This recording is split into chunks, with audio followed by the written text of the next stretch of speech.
So we're here today with Chris Worby from Worby Wealth Management, and Chris is a trusted Regina financial expert and wealth management consultant, and we're just going to find out a little bit about what Chris does and why you should call him for your financial needs in Regina. Hi Chris, how are you? Hello, great, thank you. Wonderful. So first of all, tell me, why do you like what you do? Like what brought you into this industry of dealing with figures and numbers and money?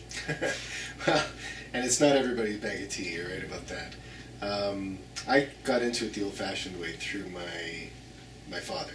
Okay. He got into it the old-fashioned way through his father. So we've got 3 generations of financial planners. And that was my initial introduction. I started in 2001, just as .com was crashing, so... Oh, nice. It was Opportunity. It was a learning experience is what it was. Yeah. So learned the lessons and here today. Now, a lot of people that get into this industry, they really attach themselves to the big firms, so to the Investors Group and Freedom 55 and all of those kind of big companies that have been around, you know, for a long time. Did you start that way? No, I never did. I, again, through my dad, got into the business. And, I mean, a lot of those businesses have, quotas and production numbers and things like that. And I've never seen a quota work for a client, so that's just not a structure I'm comfortable with. I find independence is usually the key. We don't, we don't have any in-house product. We don't have any vested interest in your money going one way or the other. And I act as a broker in every area, including insurance and investments. So you're saying in some kind of other companies or the bigger companies, they'll have their own products that they preference that perhaps the person might get paid more on. So if perhaps your integrity levels and you're not thinking about the best for the client, you may put things forward if you need to go on that trip to Bali or something like that. It does happen, and some companies, we refer to them as a captive sales force or a career agent, where they represent only that company. Okay. So you don't have access to investments outside of, you mentioned Investors Group, Freedom 55, places like that. You're getting their product, and that's all. So you really, they're more of a bank and you're more of a mortgage broker. Would that be a correct? It's a good way to say it. Yeah. Yeah.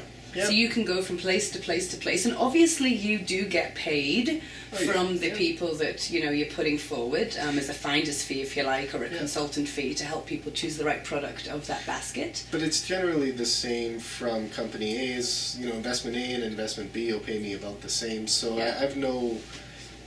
It keeps your integrity, exactly. I have no motivation. Intact, yes. And aligned motivation is always the key, right? If my incentive is in line with my client's incentive, then we'll make good decisions together. Yeah. We were talking kind of earlier today about, your plans for the future, and you really aren't a numbers guy when it comes to clients. No. You like to have relationships. Absolutely. Yeah. Absolutely. So tell me kind of, what your favorite thing to do is in your daily work. This right here. I mean, we're sitting in my office right now. Great coffee. Excellent coffee. But we're sitting at a couch and a chair. We're not sitting at a desk. There is a time and place for a desk, and that's when you're doing paperwork and trying to do that type of stuff. But when I get to know someone, you don't go to someone's house and sit at their desk. Right. You might sit at their kitchen table if you're eating, but... Do you play the drum to them?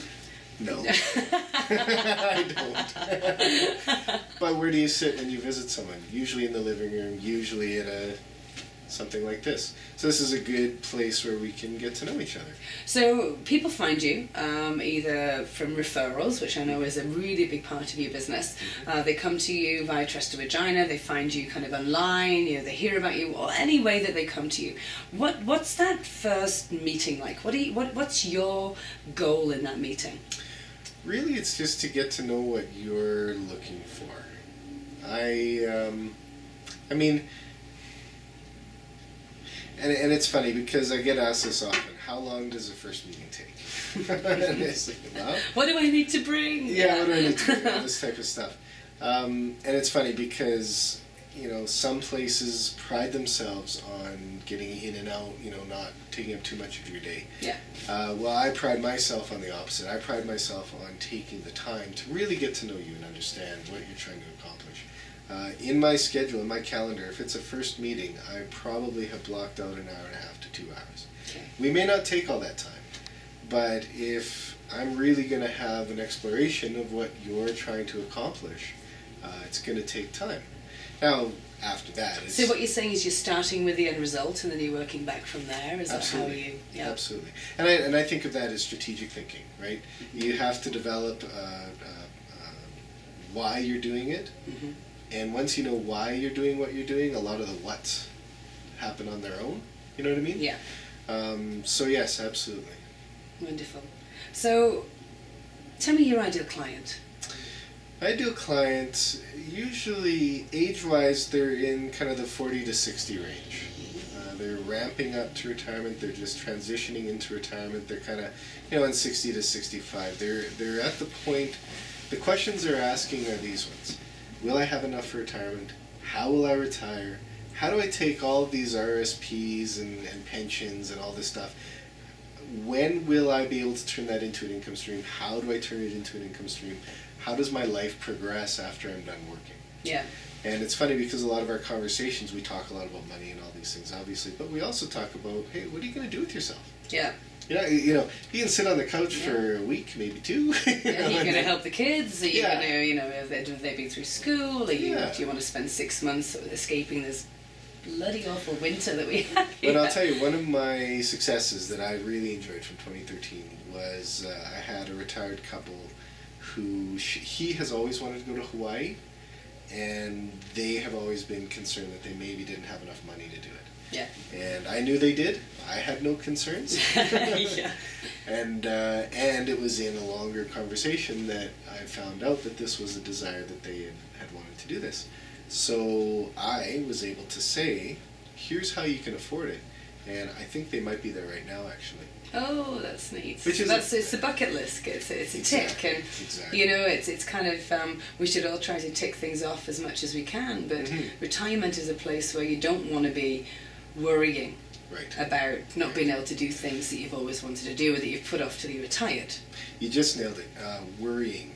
A lot of people worry about whether they'll have enough. Then they worry before they get there. Then they worry about how they turn it into income. Then they worry about whether they'll have enough while they're there. Mm-hmm. And it seems like retirement is this big landscape. And my job is to answer those questions, to say, you currently have this, you're currently doing this, that will provide you with this. Is that enough? Yes or no?